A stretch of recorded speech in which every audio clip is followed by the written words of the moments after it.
Hello movie stripe family, एक और masterpiece कहानी लेकर मूवी स्ट्राइप आ चुकी है, जिसने 206 नॉमिनेशन में से 108 अवार्ड्स अपने हक में लिए हैं और जिसमें से 4 ऑस्कर्स भी है। 2010 की ये बेहतरीन movie the Kings speech, director Tom Hooper, IMDb 8। पूरी कहानी सुने, पसंद आए तो लाइक शेयर कमेंट भी पक्के से करें और हाँ, जिन्होंने अभी तक नहीं सब्सक्राइब किया है वो भी जल्दी से जाकर सब्सक्राइब करें ऐसी कहानियां सुनने के लिए।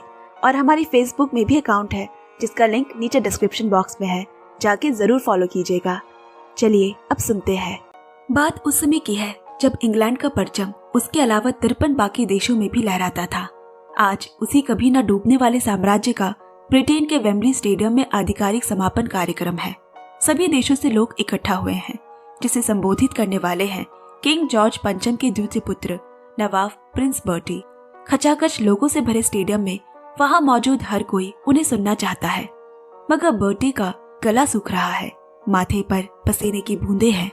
काफी देर खड़े रहने के बाद 2-4 लड़खड़ाते हुए शब्दों से ज्यादा कुछ कह न सका वो।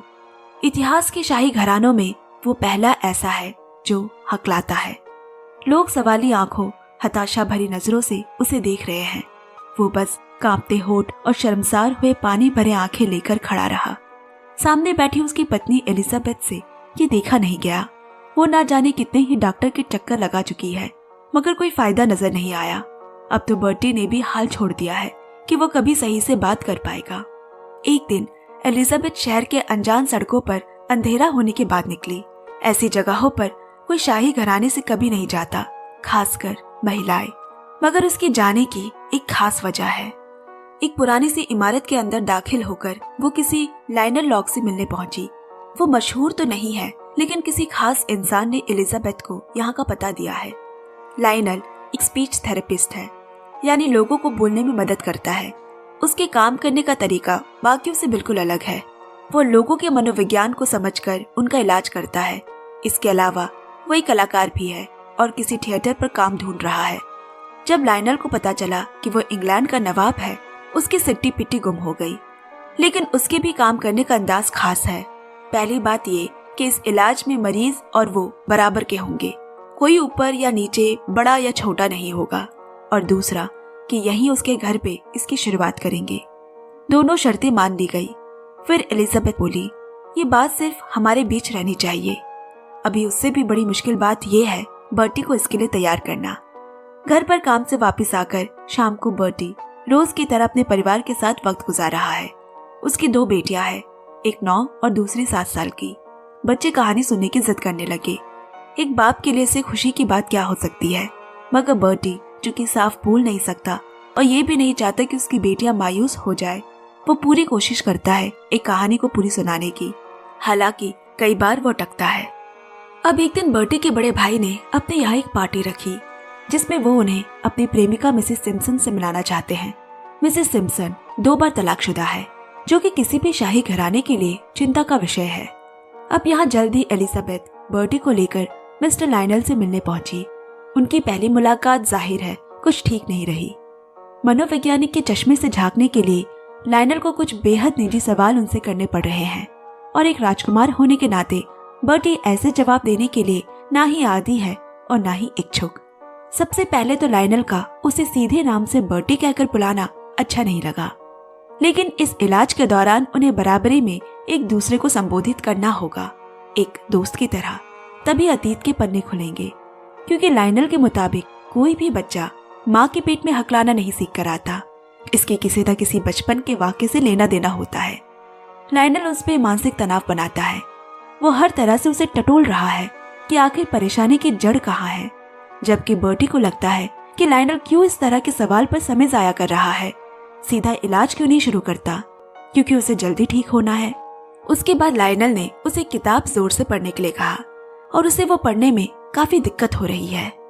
फिर लाइनल उसके कान में जोर से गाना बजाकर कहता है, अब दोबारा पढ़ो, और उसकी आवाज रिकॉर्ड करने लगा। कुछ पंक्तियां पढ़ने के बाद बर्टी को उसका तरीका बड़ा ही वाहियात और बेफुजूल का लगा और गुस्से में वहां से जाने के लिए उठ खड़ा हुआ। जाते हुए लाइनल ने उसे कुछ देर पहले रिकॉर्ड किया हुआ प्लेटर थमा दिया। अब हर साल की तरह इस साल भी आने वाले क्रिसमस पे राजा को जनता के लिए एक संदेश पढ़ना है। अब तक ये भार राजा जॉर्ज संभालते आए हैं, मगर अब उनकी उम्र हो चली है, तबीयत ठीक नहीं रहती। यूँ तो ये एक साधारण सा संदेश ही तो है, मगर इसके पीछे के मायने बहुत गहरे हैं, क्योंकि यूरोप का राजनीतिक माहौल तेजी से बदल रहा है।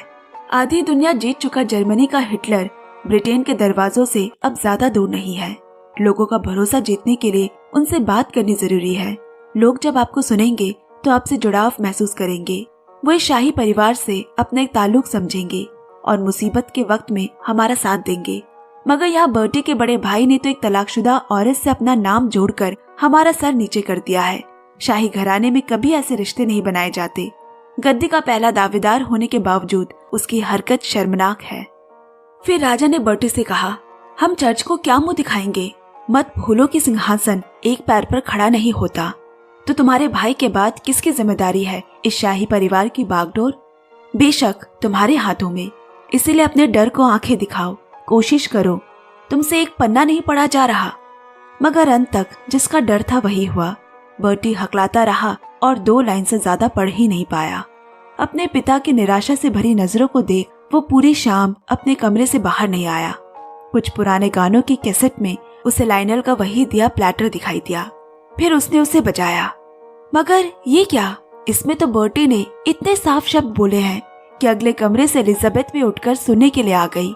तो इस तरह वो दोबारा लाइनल के पास पहुंचे और अब से वो लगातार यहाँ प्रशिक्षण के लिए आने लगा। लाइनल उसे हर तरह की कसरत करवाता, गानों के सुर लगवाता, मतलब वो सारे काम जो कि एक राजकुमार को शोभा नहीं देते। इससे बर्टी नाराज भी होता, मगर अभी वो कुछ कर भी नहीं सकता। अक्षर अटकने वाले शब्दों के लिए लाइनल उससे कई तरह के खेल खिलवाता, कभी कविता की तरह, कभी गाना गवाकर, क्योंकि इंसान जब भी लय में कुछ गाता है तो वो अटकता नहीं है। इंसान अपने दिमाग में कुछ सोचते वक्त नहीं अटकता, तो लाइनल उससे खेल खिलवाकर प्रैक्टिस करवाता। धीरे धीरे समय गुजरने लगा और एक दिन खबर आई कि उनके पिता किंग जॉर्ज की तबीयत खराब चल रही है। बर्टी और डेविड दोनों ही वहां पहुंचे। दुर्भाग्यवश उसी रात उनका देहांत हो गया और जैसे कि तय था, डेविड ही अगला राजा चुना गया। डेविड को मालूम है कि अगर उसे राजा की गद्दी पर बिठाया गया तो वो अपनी प्रेमिका से कभी शादी नहीं कर पाएगा। इसीलिए वो निराश है, मानो उसके लिए आज मुसीबत की घड़ी में अपने परिवार की राजगद्दी संभालने से ज्यादा जरूरी प्रेमिका से शादी करना हो। इधर पिता की मृत्यु से दुखी, टूटा हुआ और भाई के आचरण से निराश होकर बर्टी अपने भारी दिल को खाली करने एक दोस्त की तलब लेकर सीधे लाइनल के दरवाजे पहुंचा। शराब के कुछ घूंट अंदर जाने के बाद वो बोला, मैं अंत तक एक बार अपने पिता से अपने लिए कुछ सुनना चाहता था, मगर अफसोस। अब उसके टेबल पर रखी कुछ चीजों को टटोलते हाथों को देखकर लाइनल ने पूछा, क्या तुम बचपन में बायां हाथ इस्तेमाल करते थे? बर्टी बोला, हाँ करता था। फिर मुझे डांट डांट कर दायां हाथ इस्तेमाल करना सिखाया गया। अब ये आदत बन चुका है। लाइनल ने फिर पूछा, इसके अलावा और क्या बदलाव किया गया है तुम में? बर्टी ने कहा, मेरे घुटने थोड़े अंदर की तरफ मुड़े हुए थे, जिसे लोहे की रॉड डालकर सीधा कराया गया। जब मेरे भाई बहन मेरे हकलाहट का मजाक बनाया करते थे तो बाबा उन्हें मना करने के बजाय और चढ़ाने को कहते। उन्हें शायद लगता कि मैं ये जानबूझकर कर रहा हूँ, या तो ये मेरी किसी तरह की डर या शरारत है। लाइनल ने फिर पूछा, तो तुम सबसे करीब किसके थे? उसने जवाब दिया, मेरी दूसरी आया के, क्योंकि पहली वाली आया मुझे बिल्कुल पसंद नहीं करती थी। वो मुझे ठीक से खाना भी नहीं देती थी, जिसकी वजह से मुझे आगे जाकर काफी पेट से जुड़ी बीमारियां हो गई, जो आज तक है। ये बात मेरे माता पिता ने लगभग मेरे 3 साल के होने के बाद गौर किया। लाइनल ने उसके भाई जॉनी का जिक्र किया। जॉनी बाकी सभी भाई बहनों में उसके सबसे करीब था, पर वो एक बीमारी में चल बसा था। तो उसके बाद कोई दोस्त नहीं था तुम्हारा? जवाब आया, दोस्त अब तक नहीं था जिससे खुलकर अपनी दिल की बातें कर सकूं। पता है, मैं जब भी गलियों से गुजरता हूँ और लोग मुझे देखते हैं, मैं सोचता हूँ कि मैं इन लोगों के बारे में कितना कम जानता हूँ और ये लोग मेरे बारे में। अब कुछ दिन बाद डेविड ने अपनी प्रेमिका के लिए एक बड़ी पार्टी रखी। वहाँ बर्टी ने देखा कि डेविड अपनी माशुका के ऊपर ऐसे लट्टू हुआ जा रहा है और वो उसी से शादी करना चाहता है। उसे किसी और बात की सुध-बुध ही नहीं। भाई होने के नाते वो उसे समझाने की कोशिश करता है कि आने वाले समय में ब्रिटेन के राजा होने के नाते वो चर्च का हेड भी बनेगा, इसलिए वो ये शादी नहीं कर सकता। मगर डेविड को इससे कोई फर्क नहीं पड़ता और उल्टा उससे कहा, मैं राजा बनूंगा तो क्या मेरा कोई अधिकार नहीं, या तुम इस बात का फायदा उठाकर राजा बनने की फिराक पर हो? और फिर उसकी हकलाहट का मजाक उड़ाकर उस पर हंसने लगा। बेचारा बर्टी एक भी शब्द अपनी हलक से नहीं निकाल सका। अब वो वापस लायनल के पास आकर उससे कहा, तुम्हारी ये सारे तरीके बेकार है। आज मैं जब अपने भाई के सामने नहीं बोल सका तो देश की जनता के सामने क्या बोलूंगा? लायनल बोला, अच्छा ऐसा क्यों है कि तुम मेरे सामने तो सही बोलते हो, डेविड के सामने आते ही क्या हो जाता है तुम्हें?